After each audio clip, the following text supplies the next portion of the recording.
다음 토픽은 서포트 벡터 머신의 두 번째 파트가 되겠습니다.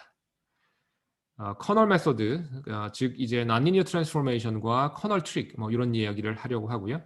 그리고 소프트 마진 SVM이라는 것도 소개하도록 하겠습니다.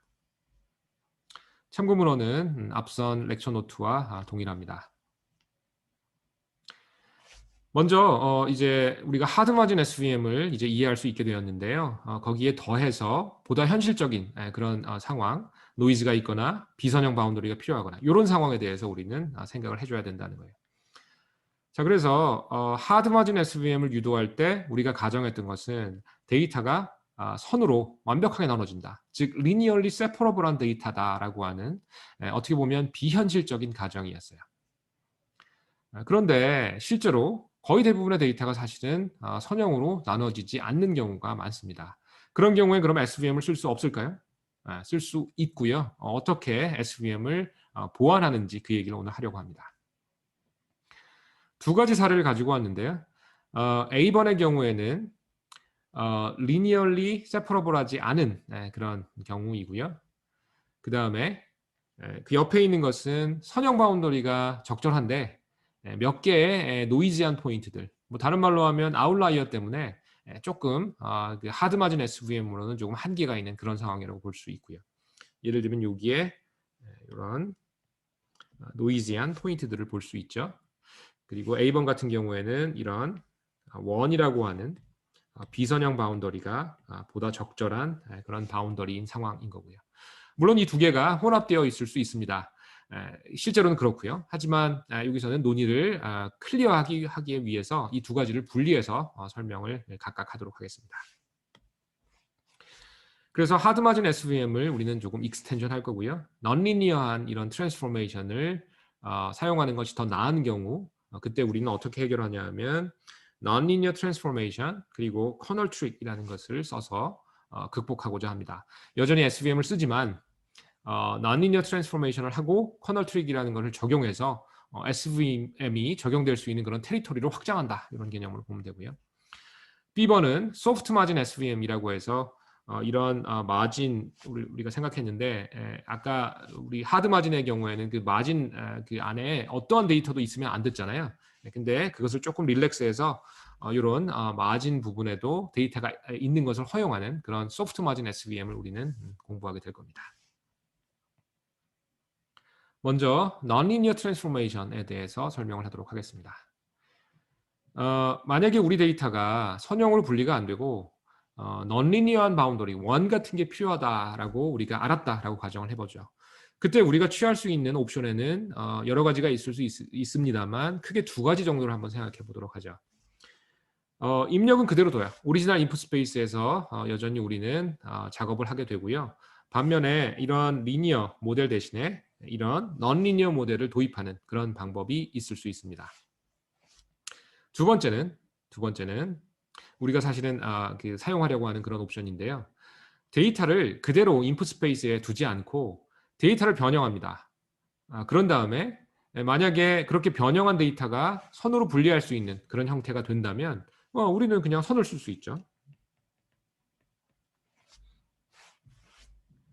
그래서 우리가 이야기하려고 하는 non-linear transformation, 커널 트릭 뭐 이런 것이 이제 이 두 번째 옵션과 관련 있는 그런 얘기가 됩니다. 여기에 예제를 가지고 설명을 해볼게요. A번이 오리지널 인풋 스페이스에 두 종류의 클래스에 대한 데이터를 플러팅한 거예요. 당연히 안쪽에 이런 플러스 클래스가 있고 바깥쪽에 동그라미, 빨간 동그라미 클래스가 있고 이 둘을 완벽히 분리하려면 리니어 모델 가지고는 안 돼요. 여기 파란색으로 그린 것과 같은 비선형 모델이 필요하다는 거죠.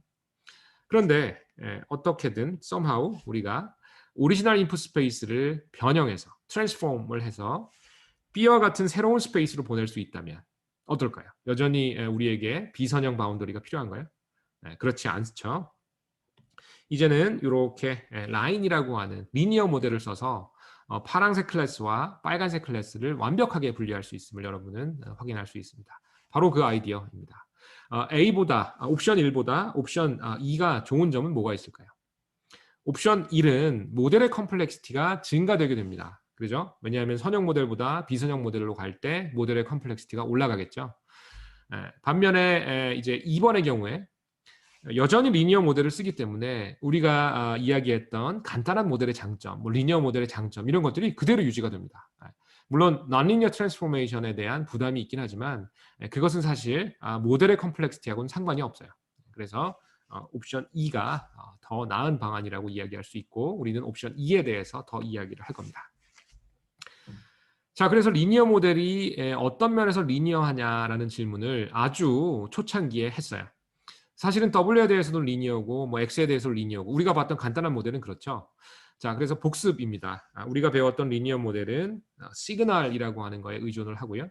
그 시그널이란 다른 게 아니라 웨이트와 데이터 포인트 둘의 내적이 됩니다. 그래서 S라고 하는 시그널은 X에 대해서도 리니어고 W에 대해서도 리니어예요. 그런데 우리가 머신러닝 알고리즘이 간단한 게 좋다 뭐 이런 거 얘기할 때 그때 모델의 컴플렉시티는 뭐에 의해서 좌지우지 되냐면 X가 아니라 W에 의해서 결정이 돼요. 즉 모델이 복잡하다라는 거는 예를 들면 파라미터가 많은 거잖아요. 그죠? 그래서 러닝 알고리즘의 특성이나 뭐 제너럴리제이션 이런 걸 논할 때는 사실은 W에 대한 리니어리티가 중요하다는 거예요. 그래서 W에 대한 리니어리티가 러닝 티어리에서 우리가 이야기했던 그런 것들을 좌우하는 것이지 X에 대해서는 리니어일 필요가 사실 없어요. 자, 그래서 알고리즘이 이제 그 알고리즘에 대해서 우리가 분석을 하는 한, 그죠? 뭐 이 컴플렉스가 어쩌고 저쩌고 얘기할 때는 사실은 이 X는 W 입장에서 보면 상수예요, 컨스턴트. 그러니까 이게 X 자체로 리니어일 필요가 없다는 거죠. 그래서 그것이 바로 아이디어예요. 자, 그래서 리니어 모델이 적용 가능한 그런 범위를 확장할 수 있는, 즉 리니어 모델의 호라이즌을 익스펜딩하는 그런 중요한 테크닉을 방금 이야기했습니다. 리니어 모델 결국은 W에 대해서 리니어이면 되는 거지 X에 대해서는 non-linear라는 것도 오케이라는 거예요. 그래서 리니어 모델의 어떤 성질을 그대로 계승해요. W에 대해서 리니어로 우리가 유지한다면 반면에 X에 대해서는 자유롭게 우리가 트랜스포메이션을 한다. 자, 그래서 X에다가 non-linear transformation을 여전히 우리는 apply 할 수 있고요. 그렇게 됐을 때 아까 이그젬플 본 것처럼 굉장히 피처 X의 어떤 그 예를 들면 세퍼레이션 같은 게 쉬워지거나 뭐 여러 가지 피처들을 우리가 발견하는 데 도움을 주거나 하는 장점들이 속속 나오게 됩니다. 그래서 성능이 당연히 좋아질 거고요. 그 다음에 리니어 모델의 어떤 그 적용 범위를 확 늘릴 수 있어요. 그렇죠? W에 대해서만 리니어가 유지된다면 X에 대해서 자유롭게 우리는 변형을 하게 될 것이고 그렇게 변형한 소위 말하는 피처 스페이스라는 데에서 만약에 우리가 라인을 쓴다고 하면 리니어 모델의 장점은 그대로 계승하면서 복잡한 바운더리도 배울 수 있게 되는 그런 능력을 갖게 된다는 거죠. 자, 그래서 우리는 effectively는 사실은 non-linear 모델을 쓰는 거하고 같은 효과를 준다는 거예요. 여전히 W에 대해서는 리니어니까 리니어 모델의 장점 유지하면서 X에 대해서는 마구 요상하게 변형을 할 수 있으니까 원래 스페이스에서 생각을 해보면 사실은 복잡한 바운더리를 넣어나게 되는 거하고 같은 거죠. 그래서 리니어 모델을 쓰지만 X에 대해서는 non-linear transformation을 하는 거예요. 아주 클레버하죠. 여러분의 선배 공학자들이 아주 좋은 방법을 찾아냈어요. 자, 그래서 키 아이디어 이미 알고 있지만 다시 한번 설명을 합니다. X라고 하는 입력 스페이스에서 라인을 써서 다 된다 그러면 좋겠죠. 근데 그게 아니니까 근데 반면에 리니어 모델 할 때는 W에 대해서 리니어이면 되니까 입력 X는 자유롭게 우리가 트랜스포메이션을 하고요. 그 다음에 Z라고 하는 새로운 피처 스페이스로 우리가 매핑을 해주게 됩니다. 자, 그래서 Z라고 하는 피처 벡터를 우리의 데이터 포인트인 양 이제 이렇게 쓰게 되고요. X라고 하는 것을 phi라고 하는 트랜스포메이션에 넣으면 그때 나오는 게 Z예요. 다른 노테이션으로 하면 X를 phi라고 하는 매핑을 태우면 Z가 되는 거고요. 이런 X의 집합을 우리는 여기서 이렇게 큰 X, 이런 Z의 집합을 우리는 이렇게 큰 Z로 쓰게 될 거예요. 그 다음에 이 스페이스를 인풋 스페이스, 그리고 이 Z 스페이스를 피처 스페이스라고 부르게 될 겁니다. 자, 그래서 X라고 하는 인풋 스페이스에서 세퍼러블하지 않은 라인으로 세퍼러블하지 않더라도 우리가 Z를 잘 찾으면 세퍼러블하게 할 수 있어요. 무한대 차원으로 만약에 매핑을 한다 그러면 뭐 라인으로 나눌 수 있죠. 그죠? 무한대 차원이면 linearly separable하게 할 수 있는 그런 상황 우리 충분히 상상할 수 있죠. 자, 그래서 사실 X에 대해서 생각을 해보면, 그러니까 원래 Z 스페이스에서 원래가 아니라 매핑한 Z 스페이스에서 라인 일지라 하더라도 이걸 원래 X 스페이스에서 생각해 보면 사실은 굉장히 복잡한 그런 바운더리를 나타내고 있겠죠. 우리가 아주 복잡한 트랜스포메이션을 했다면, 그렇죠? 그래서 그 아이디어예요. X 디멘전, X 차원에서 보면, X 스페이스에서 보면, X라고 하는 인풋 스페이스에서 보면 굉장히 복잡하지만 이게 non-linear transformation을 한 그런 Z 스페이스에서 보면 여전히 라인인 그런 상황인 거죠.